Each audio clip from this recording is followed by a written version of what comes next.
Miarabantsika amin'ny anaran'i Jesosy Kristy Tompo dia manona ny fahasoavana sy ny fiatanan'ny Tompo amintsika mandrakariva. Alohan'izay hidirantsika indray amin'ny teny fampahirizana amin'ny teny ity dia hivavaka isika. Jehovah-Andriamanitra iray isan'andro izay tsy mitsahatra no miantso, mitaraina aminao ary manome voninahitra anao sy misaotra anao ny famindramponao lehibe izay nataonao taminay isan'andro na dia ny tombon'androm-pahavelomana izay omenao anay azy dia atsapahanay fa Andriamanitra mamindra fo ianao, tsy tia ny andringana anay fa mampafantatra ny kosa ny zavatra hitranga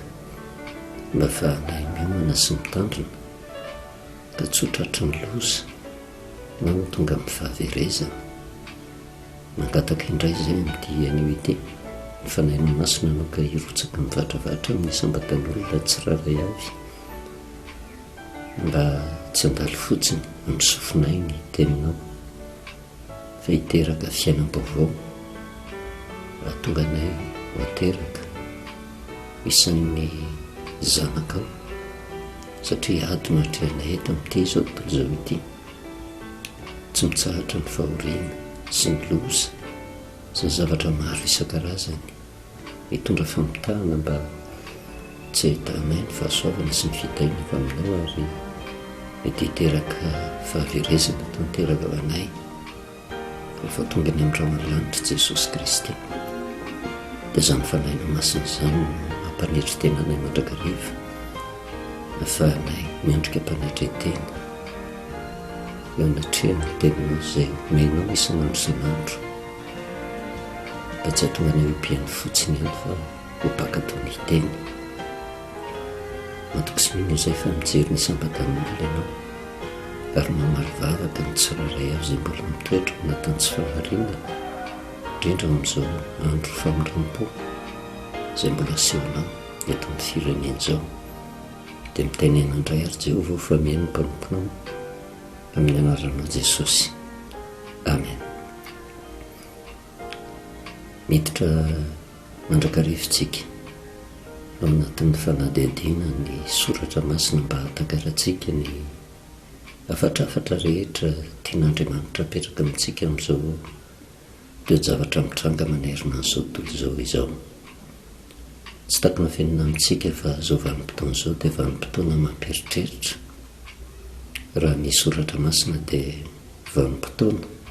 mialohan'ny farany, ary izay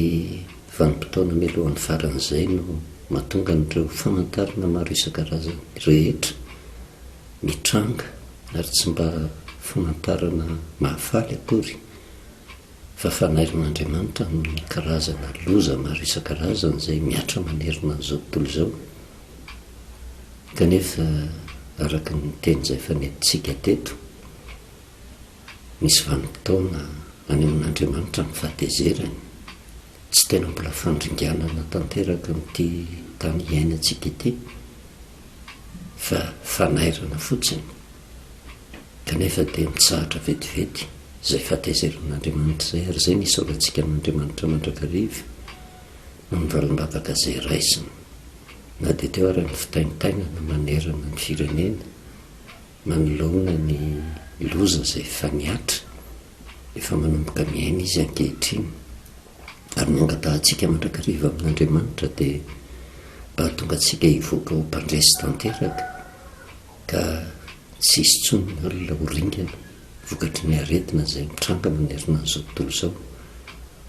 Eo anatrehan'izany indrindra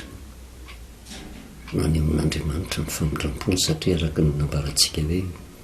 vanim-potoana mialohan'ny farany izao, tsy mbola farany satria aoriana kely eo dia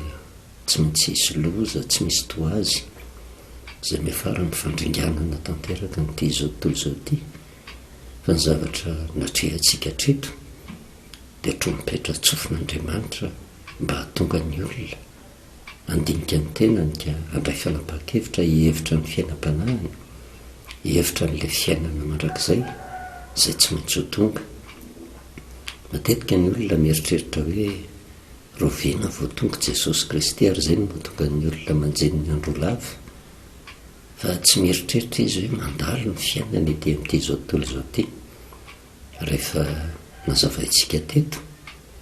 fa mifantaperan'izao tontolo zao dia misy ny fahatongavan'ny kristy ara-baky teny any amin'ny rahony lanitra zay nandrava ny tany sy ny lanitra ary amin'izay vanim-potoana izay dia anangona ny olom-boafidina izy izay nanao tsara dia ho atsangana ho any amin'ny fiainana mandrakizay sambatra miaraka amin'Andriamanitra fa izay nanao ny ratsy koa dia hitsangana ihany koa izy amin'izay vanim-potoana izay fa ho any amin'ny fijaliana maharitra mandrakizay. Eo anatrehan'izay rehetrarehetra izay dia mieritreritra ny ankamaroan'ny olona ary indrindra ny kristianina indraindray diso-hevitra eo anatrehan'izay mahatonga ny fampianarana maro isan-karazany izay miezaka mamaritra ny daty hatongavan'i Jesosy Kristy kanefa Jesosy Kristy efa niteny hoe tsy misy malala na ny andro na ny fotoana izay hiaviany izany olo izany, eny fa na dia ny zanak'olona rozy dia tsy nampahafantarina an'izany fa adinin'ny olona nefa fa nataoko hoe tsy mbola tonga ary Jesosy Kristy voafetra ny fotoana izay andalovany ety amin'ity zao tontolo zao ty ny vanim-potoana izay hiainany izay tampoka ihany koa ny hatongavany ny fahafatesana ka ny zavatra hanjoany olona izay maty milohan'ny fahatongavan'i Kristy sy ny zavatra hanjoany olona izay mahatratra ny fahataperan'ity zao tontolo zao ty dia mitovy ihany satria izy izay mety ho efarany ambadiky ny fahafatesana dia miankina amin'ny fahavelomany sy ny fandraisany fepetra rehetra natoron'Andriamanitra mba hiainany ka raha tonga ny fahafatesana na raha tonga koa Jesosy Kristy ny amin'ny rahony lanitra dia mitovy ny valiny ho an'ny olona rehetra araka ny asany tamin'ny andro fahavelomany. Ary izay nisoratsika an'Andriamanitra satria vanim-potoana milohan'ny farany ozy tsika zao nisy ireo famantarana maro isan-karazany ny loza maro isan-karazany ny arety mandringana miady avetsy averoa kanefa ohatra mitsahatra vetivety izany rehetrarehetra izany dia ohatra ny mamaly vavaka Andriamanitra ary izay famalian'Andriamanitra vavaka antsika izay zavatra tsikaritry isika amin'izao vanim-potoana izao hoe ohatra ny tsahatra ilay aretina izay nanjoa ohatra ny miala tsikelikely dia vanim-potoana milohan'ny farany ozy tsika tsy mbola tena farany kanefa vanim-potoana anehoan'Andriamanitra ihany koa ny famirampony ho amin'ny zanak'olombelona eto amin'ity zao tontolo zao ity satria ny fitsaharany loza vetivety mampatonga ny fahataperan'ity zao tontolo zao ity dia marika fa mbola tian'Andriamanitra ho tonga ny fibebahana ny olona rehetra. Ary izay fotoana fohy izay tohatra ny mampitsahatra ny loza izay miandry Andriamanitra nandray lesona ve ny olona rehetra teo anatrehany toe-javatra nitranga satria araka ny zavatra hitantsika tsy nisy firenena izay tsy nitaraina tamin'Andriamanitra izay nivavahany nangataka ny famonram-po tamin'Andriamanitra mba hamalian'Andriamanitra vavaka azy satria tahaka ny tapidalaka le avokoa ny olona rehetra nanao ny ezaka rehetrarehetra mba hiadivana amin'ny loza kanefa dia nahatsapa fa raha tsy misy an'io hery anankiray io miditra ny sehatra ka mamaly vavaka dia tsisy azo atao azahoana fanasitranana sy famonjeny. Ary dia hitantsika tao anatin'ireny vanim-potoana mivaivay ireny ny fitalahoana manerina ny firenena rehetra teto amin'ity zao tontolo zao ty nivavaka tamin'Andriamanitra. Ary dia hitantsika tamin'ny aino aman-jery maro isan-karazany fampompovavahana izay nitanterahana mba hisy ny valim-bavaka mamaly vavaka Andriamanitra. Ary eo indrindra Andriamanitra mizaha toetra ny olona hoe ilay toe-panahy tena nitady an'Andriamanitra tamin'ny vanim-potoana nisy ny loza ve mbola mitohy amin'izao vanim-potoana izao fa men'Andriamanitra fotoana fohitsika mba fahatsika nibebaka mba fahatsika mitodika amin'Andriamanitra mba heritreretintsika ny fiainana mandrakizay satria tsy maintsy ho tonga ny fahataperan'ity zao tontolo zao ty ary hisy ny loza mafimafy kokoa noho izay efa hitantsika izay tsy maintsy hitranga eto amin'ity zao tontolo zao ty ary araka ny nambarantsika hoe navelan'Andriamanitra hitranga ireny na dia mafy tamin'izao tontolo zao ary ny fiantraikany navelany hitrangana mba hatonga n'lay olona anana toe-panahy miambina ary nihiditra atao anatin'ny fibohontsika. Be deaibe ny fepetra nomena tsy teto amintsika ihany, na teo anivon'ny sehatra ara-panahy, teo amin'ny fiangonana, na teo anivon'ny firenentsika, na teo anivon'ny zao tontolo izao mihitsy. Nisy ny fepetra ny takiana mba ho arahany tsiraray avy. Ary zay ilay fepetra nomena zay efa nazavaintsika teto hoe tsy ao anatin'ny fibohona fotsiny no anatanterahana an'izany, fa fepetra natao hiainana manomboka izao. Ka na dia ataoko hoe tahaka ny lasara le loza, dia izay fepetra izay tsy tokony ho adinontsika. Ary izay ilay tanjona nikendren'Andriamanitra atao anatiny ny toe-javatra mitrangina mba hahatonga ny olona hiomana ny amin'ny zavatra tampoka izay tsy maintsy ho avy, na tiantsika na tsy tiantsika. Mety mieritreritritsika hoe resy ny valana retin'iny dia tsisy loza intsony, fa mbola misy miloza izay tsy haintsika eritreretana, mbola ho avy. Kanefa rehefa ao anatin'ny fo sy ao anatin'ny fanahintsika izay ilay toe-panahy miomana, toe-panahy miambon'izay, dia na inona na inona zavatra hitranga dia matoky tsika, satria efa nomenantsika dia nomelolo fepetra rehetrarehetra mba hiainantsika, ahafahantsika misedra ny loza izay ho avy. Ary ny zavatra tena lehibe indrindra ao anatin'ireny rehetrarehetra izany dia ilay fahatsiarovantsika ny tenin'ny Kristy hoe ny fahatongavan'i Kristy eny amin'ny rao an-lanitra dia tahaka ny fiavon'ny mpangalatra ozy. Miambenonareo fa tsy fantatrareo na ny ora na ny fotoana hiavian'ny zanak'olona tampoka ihany koa mahatongavany. Raha tonga ara-baky teny moa izy dia tampoka nahatongavany, tsisy mahalala an'izay ilay fahatongavan'izay. Izay fandraisantsika hoe tahaka n'ilay Virjiny 5 andro sy 5 adala, tsy fantatra ny nahatongavan'ilay mpapakatra, fa ilay Virjiny 5 andro dia nanangona solika fitaiza. Ka rehefa tonga ny mpapakatra dia afaka nitsena ny mpapakatra izy, satria ampy azy ilay solika noentiny ny andrasana n'ilay mpapakatra. Fa ilay Virjiny 5 adala tsy nanangona n'ilay solika fitaiza, izany hoe ilay fepetra tokony hoenty miaina mandra-piavin'ny mpapakatra. Tsy nahazo niditra ny varavarana izy, fa navela tany ivelany tany. Ary izay ilay mariky ny fahaverezana hitranga any am-parany any. Zavatra nijerevantsika tamin'ny farany dia hoe ny fibohana dia mariky ny famolavolana. Ny olona tahaka ny zaza torotoroninao am-boka ozy sika tamin'ny farany. Izay nirasantsika teto, tenyizay nampitaitsika, tenin'ny Petera hoe fa teraka indray ianareo, tsy tamin'ny vody mety loha fa tamin'ny tsy mety loha, dia ny tenin'Andriamanitra izay velona sady maharitra. Izany hoe ilay fibohana nandalovantsika teo dia famolavolana antsika, ohatrany hoe zaza mitorotorona tao an-kibo kanefa tsy maintsy miandry ny fahaterahana. Kanefa rehefa teraka dia ny tanjona kendrena dia ny ahatonga ny olona, raha jerevana misehatra ara-panahy, ho lasa olom-baovao, tsy mandeha anjambany fotsiny eto amin'ity fiainana ity, fa mitsinjo ny rapitso, mitsinjo ny ho avy. Ary efa nampahafantarina dia mimeloha fa tsy maintsy misy zavatra mafy tsy maintsy hatrehany ity zao tontolo izao ity. Ary ny olona nateraka olom-baovao dia mitazona ao am-pony ny afatrafatra rehetra, fo misy ny torotolonina tao an-kibo mba hiaina miadana ety amin'ity zao tontolo izao ity. Fa manomboka lasa ny fibohana, efa manomboka mivoaka tsikelikely amin'izay fibohana izay tsika. Ary teto dia efa nazavaintsika hoe anisan'ny anankiray izay asehon'ny teny soratra masina ihany koa ilay tantara n'ilay lehilahy anankiray izay namafy vo tamin'ny tanimbarina, vo tsara no navaviny. Kanefa rehefa tonga ny alina dia tonga ozy ny fahavalo, namafy vo ratsy. Ary izay ilay famafazan'izay midika ho fibohana, satria ndraisantsika teto hoe ao anatin'ny fibohana koa dia tena fotoana anankiray mety mihitsy amin'ny Satana mba hamafazana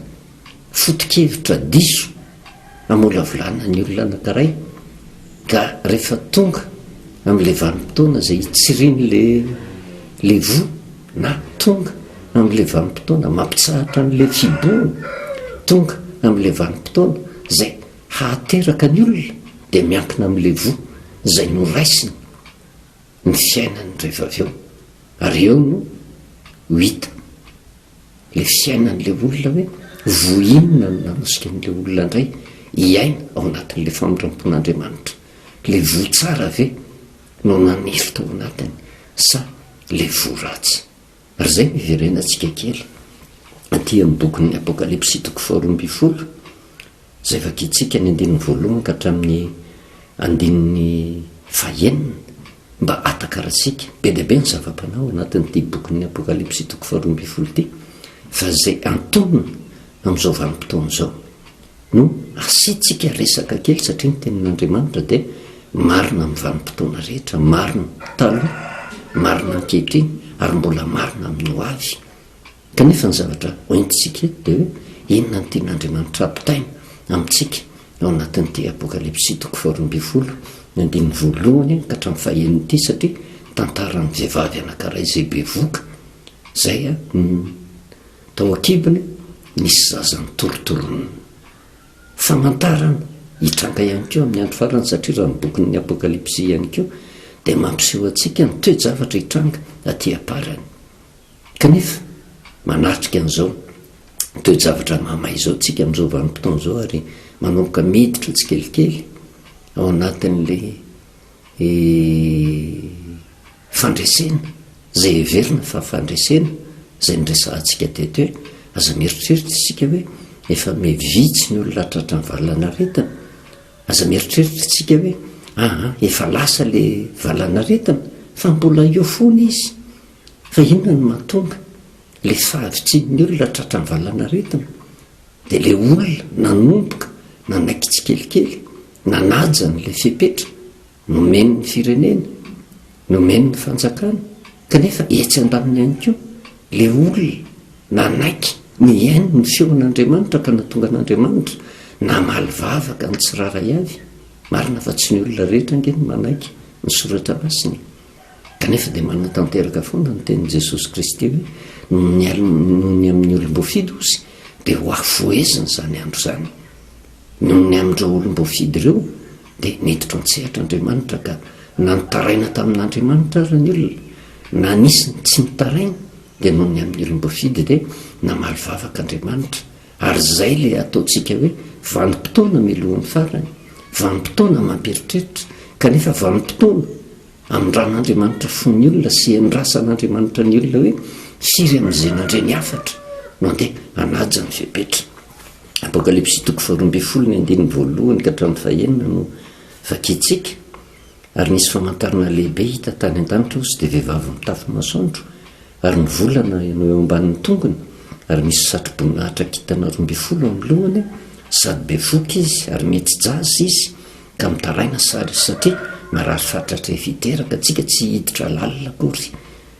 satria lava ny fanazavana ny ty Apokalipsy 12 ty. Fa zay antonona atsika amin'izao vanim-potoana izao mba hoe tsika miaina tsikelikely, satria ny fepetra omen'Andriamanitra io tsy mitsahatra izy io, fa omeny isan'andro isan'andro izy io. Mampahita zava-baovao atsika isan'andro isan'andro Andriamanitra mba hitaridalana atsika hiaina araka ny sitrapony sy ny fepetra zay omeny. Ary zay le fepetra omen'Andriamanitra zay dia hitantaratra koa zany eo amin'ny sehatra ranofo. Indraindray mety tsy mieritreritra ny olona hoe le fepetra zay niraisina avy amin'ny hevitra olombelona ve, fa tena hevitr'Andriamanitra daholo zany mba hisintomana lesona atakaratsika ny zavatra tian'Andriamanitra ampitaina amintsika. Ka eto misy an'ity vehivavy be voky ty, ary io le lazaintsika tamin'ny farany hoe zay le marika ny fihiboana, zay torotoronina mihetsi-jaza ka mitaraina, satria marary fatratra efiteraka, satria tsy maintsy io zaza kely zay ao akibon'ny vehivavy io tsy mijanona maritra io, fa voafetra ny vanim-potoana hijanonany ao, voafetra. Raha ny marina moa dia hoe eo amin'ny 7 volana eo ny torotoronina ao am-boka ny zaza anankiray dia ateraka izy rehefa avy eo. Ary zay le fahaterahan'izay, zay le fivoahana tao anatin'ny fihiboana, karakaraka ny zavatra namahanana nyity zaza ty tao akibo hoe zaza salama tsara ve, ny zaza ho ateraka amin'io vanim-potoana io sa zaza manahoana. Dia inona ny zavatra mitranga? Zay ny famantarana. Ary zay le zavatra mitranga teto amin'ny firenena izay dia mariky ny fa zazana karay ao akibo ny reniny ary tena izao tontolo zao mihitsy navelan'andriamanitra tena iaina ao anatin'izay le fahateraham-baovao zay fa hitantsika teto miafatra nataon'i Jesosy Kristy tamin'ny Nikodemosy hoe tsy maintsy ateraky indrainy olona ozy vao mahazo mahita ny fanjakan'andriamanitra ary miafina ao anatin'izay tenin'i Jesosy Kristy zay le hoe tsy maintsy ateraky indray raha te azo fiadanana, raha te azo fanasitranana, raha te azo fitahiana, raha te handray fahasoavana ary raha te hiditra amin'ny fanjakan'ny lanitra. Marina amin'ny sehatra ara-panahy zay ary marina amin'ny sehatra ara-nofo ary zay le fiboan'izay dia fanomezana antsika fepetra mba hoe tsika miaina ahatonga ny fitahiana ka atonga antsika voaro manoloana ny fahoriana izay mitranga manerina n'ity izao tontolo izao ity. Fa tsy mora nefa ny zavatra manjo ny renim-pianakaviana izay mitondra mboka ny zanany fa marary fatratra efiteraka mila mitandrina tsara satria nitanjona ankendreny dia mba ho velon-jaza soma tsara kanefa izay le fahaterahan'izay misy zavatra mampatahotra ary io no tonga antsika nyresaka hoe tsy hoe vita ny fihiboana dia atsahatra amin'izay ny fitandremana fa ao anatin'ilay fitsaharany fihiboana rehefa ateraka ilay zaza eo amin'izay vao tena tokony hitandrina mafy satria raha tsy mahay miaina raha tsy mahay mitaiza tsara dia hotratra ny loza ihany ny zaza nateraka iny. Ny andiny fahatelo ny manam-porofono izany ary nisy famantarana hafa koa hita tany an-danitra ozy ka endro nisy dragona mena lehibe manando 7 sy tandroka 10 ary nisy diadema 7 amin'ny lohany tsy mbola jerevantsika amin'ny antsipiriana ozy aho ny zavatra voasoratra eto satria ao anatin'ny fanazavana ny bokin'ny apokalipsy no atakarantsika ny zavatra hitranga any amparany fa zay mahatery antsika amin'izao vanim-potoana izao dia hoe inona ny zavatra tian'Andriamanitra asongadina amin'izao andro iainantsika izao amin'izao vanim-potoana ao anatin'ny famitrampon'Andriamanitra izao amin'izao vanim-potoana izay mariky ny fahaterahm-baovao satria azo lazaina ny akamaroan'izao tontolo izao ary indrindra antsika eto amin'ny firenena indrindra isika kristianina tahaka ny olona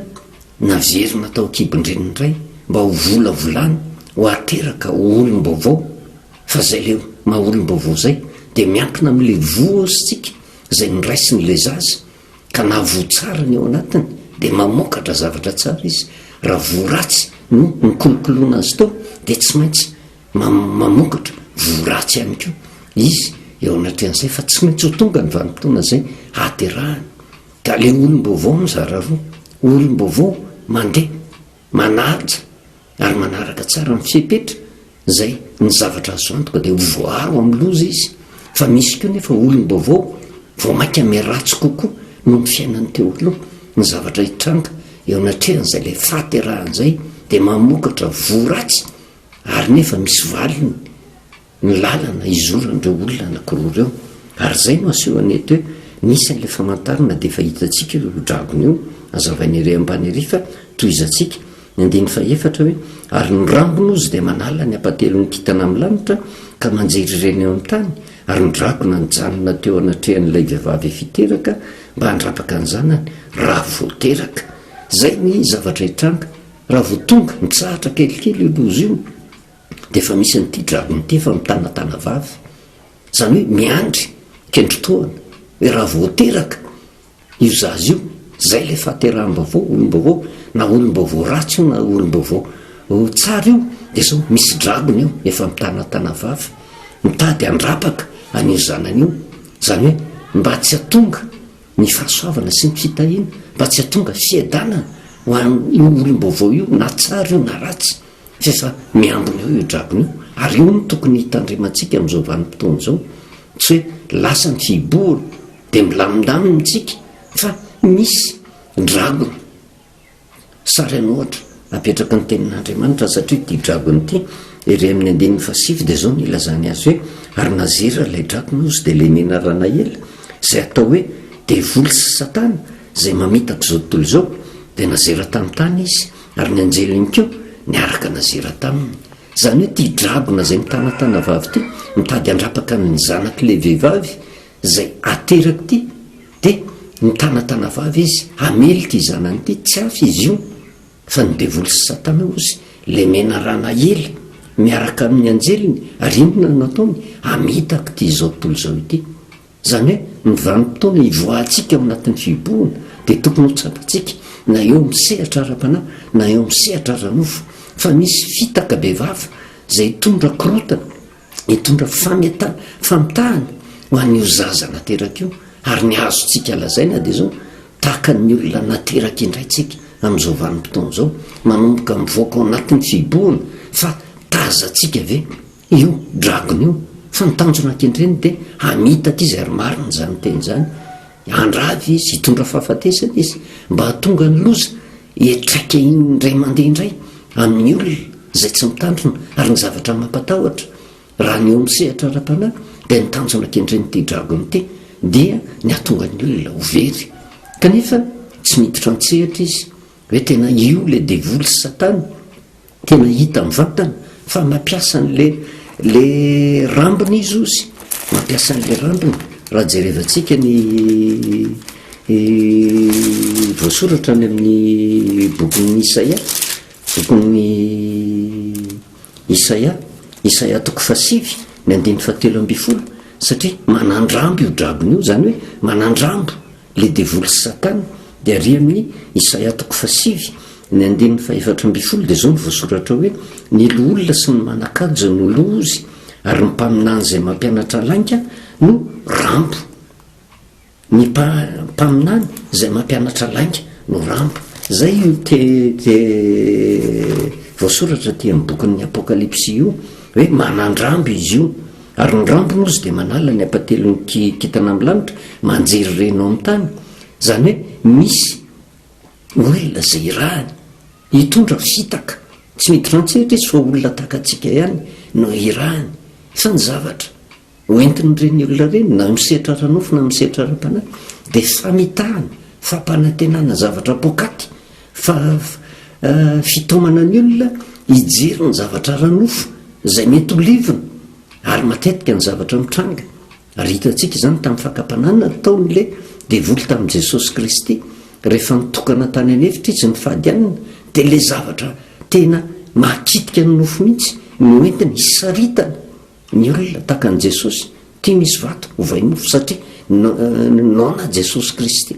Ary Jesosy Kristy tsy manao fahagagana daladala tahaka an'izany hoe vato ve dia nonde ovana mofo, vitany zany raha ataony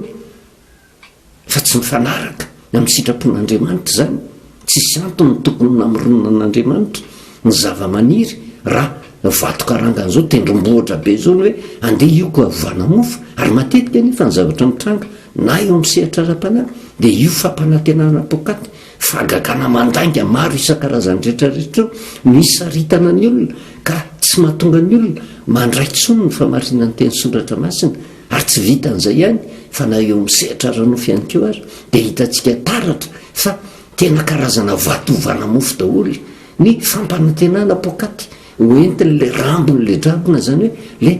mpamitaka, le mpampianatra lainga ozy ny lazainy ny ary amin'ny Isaia toko 7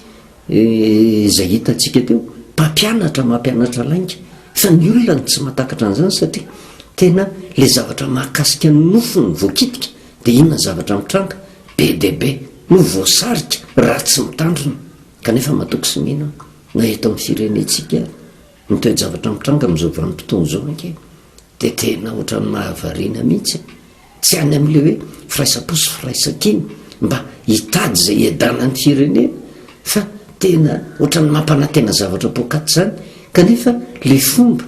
hitaritan'ny olona sasany ho tonga amin'izay le hoe fiadanana sy fahasambaran'izay dia amin'ny alalan'ny korotana tsy avy amin'Andriamanitra zany. Ary efa hitantsika tetika ny teny soratra masina hoe Andriamanitra tsy tompon'ny fikotranana fa Andriamanitra tompon'ny filaminana sy ny fiadanana. Ka raha ny toromarika rehetrarehetra mety tena hoe mampanantena zavatra ohatran'ny mamirapiratra zay ohatran'ny hoe heverinao fa ho tanteraka zany. Kanefa le fomba hitoman'ny olona ho tonga amin'izay tanjona nikendren'izay dia amin'ny alalan'ny korotana, amin'ny alalan'ny famafazana fisarahana, amin'ny alalan'ny fampediana foko, amin'ny alalan'ny tsy vitovizan-kevitra tsy avy amin'Andriamanitra zay. Ary zay le ataontsika hoe voratsy ka raha tsy mitandronytsika raha vo nateraka indray avao anatin'ny fiboana dia zay ny zavatra hitranga kanefa dia zay ny voalazan'ny soratra masina tsy maintsy mitrangy zany fa ho an'izay tonga saina fotsiny dia manaiky ny soratra masina izy hoe ny fitarihana ataon'ny olona ho amin'ny filaminana sy ny fiadanana sy ny fifankatiavana mba ahatrarana tanjona anankiray zay no avy amin'Andriamanitra fa raha fitaoman'ny olona ho amin'ny akorotana ho amin'ny alalan'ny fisarahana amin'ny alalan'ny fanakorotandana amin'ny alalan'ny ady tsy avy amin'Andriamanitra zany ary tena hifototra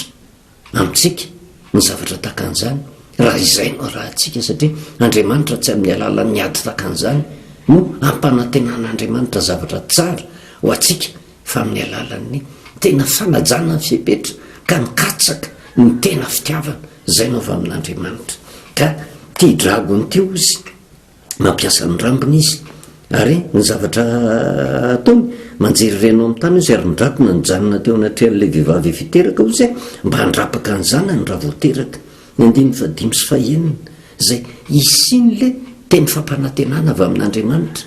zay tena hoe arahantsika ny famarinana zany teny zany fa io Andriamanitra io ange hitany daholo ny fiainam-pirenena rehetra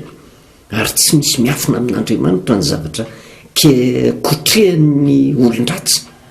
kanefa Andriamanitra miditra antsehatra foana ho an'ny olona zay mihevitry ny anarany dia manome saina vaovao an'ireny olona reny mampiasa ny fanahy masina ao anatin'ireny olona reny mba hitaritana ny olona ho amin'ny tena fiadanana sy ny fahasambarana kanefa reny araka ny efa hitantsika tany amin'ny Mateo 7:20 ny voatsara sy ny voaratsy miaraka maniry izy rehefa avy eo ary ny mpanompon'le lehilahy rehefa nahita n'le volony tsiro rehefa avy eo dia nahita izy gaga hoe tsy voatsara ve tompoko izy no nafafinao ka avaiza reto tsy parifary reto dia namaly tsy moramora le lehilahy ny fahavalo izy no namafy an'ireny tsy parifary reny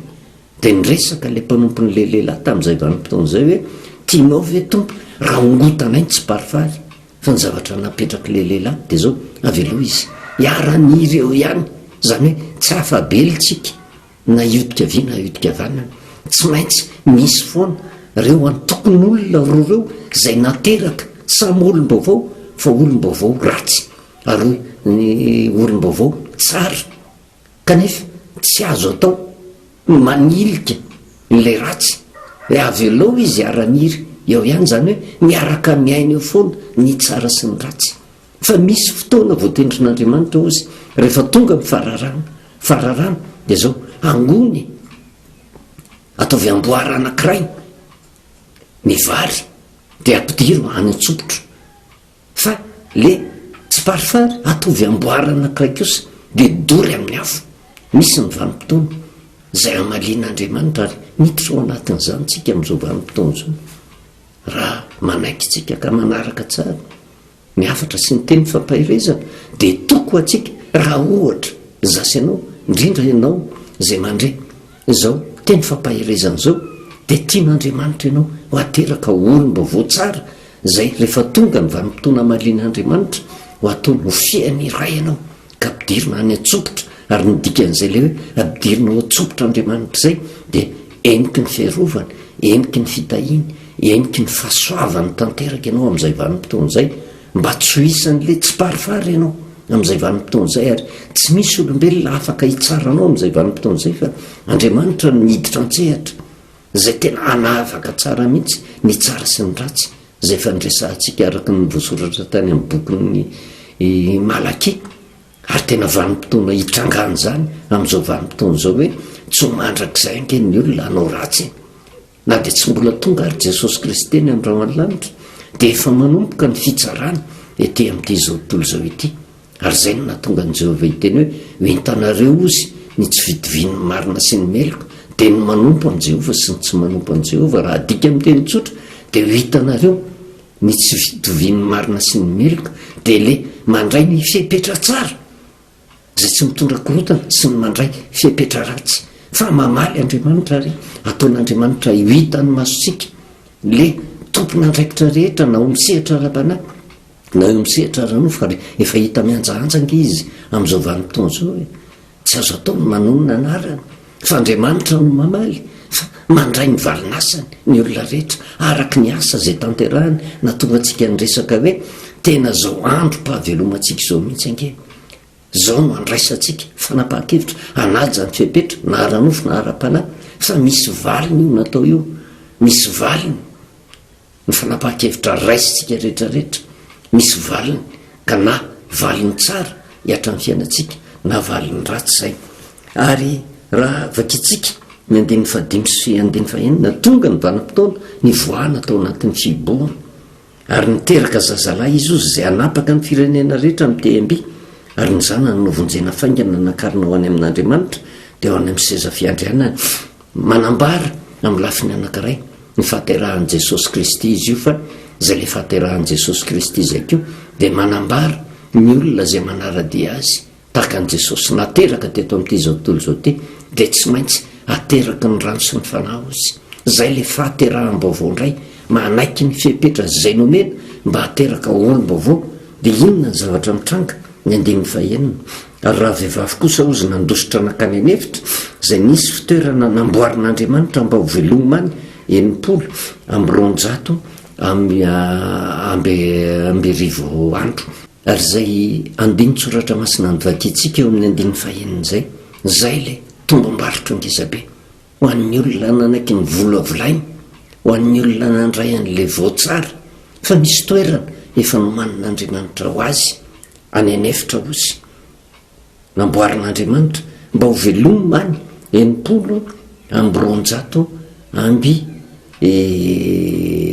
arivo andro 70 arivo andro rehefa tena diniatsika zay le 70 arivo andro zay dia 27 volana ny 27 volana 3 taona sy tapany zany hoe ao anatin'ny vanim-potoana 3 taona sy tapany nitondran'Andriamanitra le zaza mitady ho arapaky ny dragona hoentiny mandositra any anefitra kanefa eniky ny fiarovan'Andriamanitra ao anatin'izay 3 taona sy tapan'izay ary raha mijeritsika ny zavatra mitranga eo anivon'ny firenena dia tena zavatra tena mianjady amintsika nge zany hoe ao anatin'izay 3 taona sy tapan'izay tena isy ny fanenjehana tsy ho amatany zay hiatra amin'ny firenena kanefa misy ny fiarovan'Andriamanitra satria Andriamanitra efa nanomana drafo-pamonjena mba tsy hatonga n'io zanany io ho atelin'ilay dragona ho atelin'ilay rambony-dragona ho tonga amin'ny famitahana fa miaro Andriamanitra ary zay le vanim-potoana zay raha mandinika tsika ny toejavatra misy amin'ny firenena tena afaka 3 taona sy tapany dia tonga indray amin'ny mandat faharoa fa ao anatin'izay parapatonga n'io mandat faharoa io ny zavatra hitranga eo anivon'ny firenena dia misy ny kotriky korotana vetsy averoa hitondra ady hitondra famitahana anetsika olona mba hitondra fandravana tanteraka mihitsy kanefa mba tokony tenin'Andriamanitra ao anatin'izay teny zay hoe io vokatry ny nataon'ilay rambon'ilay dragona nge io satria voaka ao anatin'ny fiboantsika ny zavatra azo antoka dia zao misy ny fiarovan'Andriamanitra misy drafo-pamonjena tsy haitsika eritreretana zay ataon'Andriamanitra ka ninonenina ataon'ilay dragona sy ny rambony dragona tsy mahafapiry izy tsy matelina an'ilay zanaka zay nateraka zay ny volavolaina tao akibon-dreniny nandray an'ilay voatsara fa le voatsy-parifara ngeny mahatonga an'izany rehetrarehetra zany kanefa tsy ho voasakana izy fa anatanteraka ny asany fa ny asany tsy mahomby eo anatrehan'izay satria ny olona arovan'Andriamanitra tanteraka ary eo ny tena tokony hitandrimantsika amin'izao vanim-potoana zao zay manatsofina ozy ny lazay ny teny soratra masina aoka iaino zay lazay ny fanahan'ny fiangonana zasy ianao olo-kendry isika ary mila mitandrina manoloana ny famitahana mitranga amin'izao vanim-potoana zao mitodika eo anivon'ny firenena misy ny korotana sy ny fitadiavana zavatra hafahafa mba hiteraka fisavorotahana eo anivon'ny firenena matokony tenin'Andriamanitra fa eo Andriamanitra io efa manomana lalana any anefitra ary efa manomana toerana hoentiny amonjena ny zanany ao anatin'ny telo taona sy tapany. Ary anjarantsika ny tsara ny toe-javatra mitranga hoe marina ve ny ambaran'ny tenin'Andriamanitra ry zay no tonga antsika nyresaka hoe ty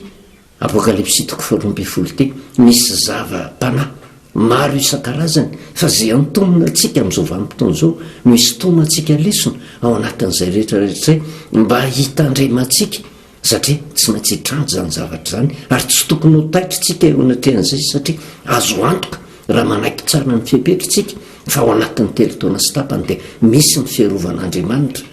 kanefa tsisy azo atao hoe andeka amin'ny alala ny fanoherana koa no entina mandrava ny asan'ireo zay mamafy lainga fa avelohan'Andriamanitra no hiady le teny fikasana nomen'Andriamanitra ny zanak'Israely tamin'izany vanim-potoana zany no tokony tazomantsika inona io tenin'Andriamanitra io Jehova hiady ao nareo fianareo kosa angina ary eo anatrehan'izay zavatra zay dia Andriamanitra tena mampanantena zavatra tsara ho antsika tsy maintsy eo ny korota zay volen'ny olona sasany fa tsy mijanona fotsiny ho misehatra ranofo fa io le resantsika hoe na misehatra ra-panarange misy izy io eo nevony samy kristianina ny fifanoherana maro isan-karazany sy ny fifandresen-dahatra misy tena hitaona anao tena hiazona ny tena marina ara-tsoratra masina fa misy kosa nefa iziriziry mbola hiazona le fahadisokevitra kanefa dia zao tsisy azo atao hoe fa inona ny tokony atao hajao fotsiny le fipetra fa misy zavatra efa aseho an'Andriamanitra drafo-pamonjen'Andriamanitra mba hatonga antsika tsy ho isan'izay ho ringana fa ho isan'izay ho vavontsina ary io tsy mijanona fotsiny eo anivon'ny kristianina fa nao amin'ny fiangonana misy anao ary amin'ny fiangonana misy atsika isam-batan'olona tsiraray avy dia zao misy vary sy tsy parivarika io hoe misy tena tompon'andraikitra zay men'Andriamanitra ny fipetra marina tokony hiainan'ny olona fa misy keo tompon'andraikitra ao le rambony le dragony zay tena mampanantena zavatra pokatin'ny olona ary zay hitaonany olona amin'ny alalan'ny fanaratsiana mandrakariva hitady korotana kanefa matokony tenin'Andriamanitra ho an'ny olona zay tena manolo tena ho an'Andriamanitra manaiky hiaino ny feon'Andriamanitra dia zao tsy tratran'izany fitaka izany izy fa misy ny drafo-pamonjena ataon'Andriamanitra kanefa eo anatrehan'izay dia zao Andriamanitra ny mamaly ho ahanjaanja an'Andriamanitra amin'ny fotoana voatendrin'Andriamanitra ny marina sy ny tsy marina dia ny manompo an'i Jehova sy ny tsy manompo an'i Jehova ary zay dia misoratsika an'Andriamanitra hoe na eo arany toe-javatra misy amin'izao vanim-potoana zao mbola eo foana Jehova tena tia antsika Jehova mampiseho ny famoram-pony Jehova mamonjy Jehova inona no afatra tiana ampitaina amintsika miambenareo olona zay ny tenin'i Jesosy Kristy aza variana fotsiny ka iaino ny feo ety ivelany fa fakafaka ao tsara le afatra fa raha fipetra natoromarika mitaomantsika amin'ny fitiavana tsy ao anatin'ny fanaratsiana zay no va amin'Andriamanitra fa naiza na misehatra ranofo na misehatra ra-panahy ka na mampanantena zavatra totra ny mamirapiratra amintsika ary izy kanefa nitanjona hatongavana amin'izany amin'ny alalan'ny fanaratsiana amin'ny alalan'ny fikotrehana korotana tsy avy amin'Andriamanitra zany fa tsy maintsy ho valian'Andriamanitra reo atokony olona roa reo ka aoka isika ho isan'izay mahay mihaino ny feon'Andriamanitra dia ho hitatsika io toerana namboarin'Andriamanitra ho antsika io fa mamonjy Andriamanitra ary zay no irintsika ihany koa ny misehatra ra-panahy na misehatra ranofo no irintsika ho tanteraka eto amin'ity fireneny ity ao anatin'ny telo taona sy tapany manorotra lalan'Andriamanitra zay toerana anankiray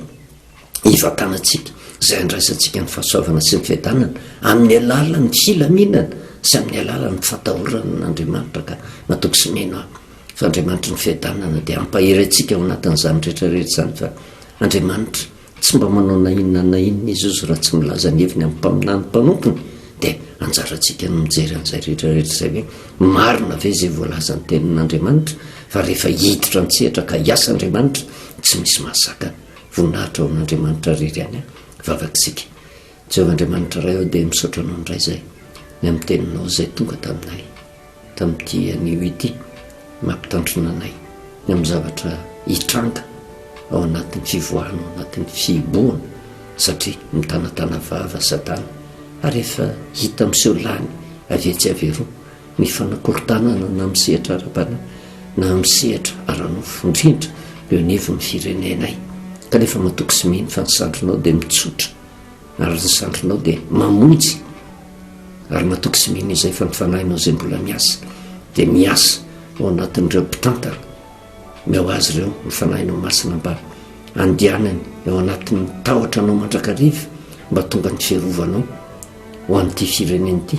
ka tonga nisambatan'olona tsy manatsiny iaina miadana amin'ny fahatahorana anao kanefa tsy mitsahatra hatreo ihany koa fa na eo anivony fivavahana indrindra eo anivony fiangonana izay misy anay dia miseho lany ihany koa ny fanakorontanana tahaka an'izany kanefa mahatoky ny teninao izay tsy anjaranay no mitsara fa ianao Jehovahandriamanitra ray no efa ny teny ianao no hiado anay fizahay kosa ankiny dia mahatoky sy mihiny fa ampahiratra ny masony olona rehetra ianao amin'ny firenena na misehatra ara-panahy mba hitan'ny olona ny tena marina ka hifikirina amin'ny le fipetra izay andraisan'ny fiadanana dia mba ho maro ny olona ho tonga amin'ny tena fibebahana entehitra tanteraka aminao ary ny zavatra irina indrindra tompo ary hitaraina anay mandrakariva eo anatrehanao dia ireo mpitondra anay mpitantana firenena tokony andraikitra manam-pahefana isatsokajiny ireo mpitantana ara-panahy izay tena mbola mitady le tena fiadananao aminao dia nifanahinao masinanao hiasa ao anatin'izy ireo tsy hiala amin'ny fanarinana fa metraka amin'ny fiainana manontolo eo am-pialantananao mba hiadana amin'ny firenena sy hiadana amin'ny fiangonanao ka raha tonga izay zavatsarotra tsy maintsy andalovana dia ho isan'izay ho arovanao izay dia misaotra indrindra ray io ny anaranao Jesosy amen dia manao mandram-piona vetivety amintsika indray dia ny fahasoavana sy ny fiadanana tompo amintsika mandrakariva veloma tompo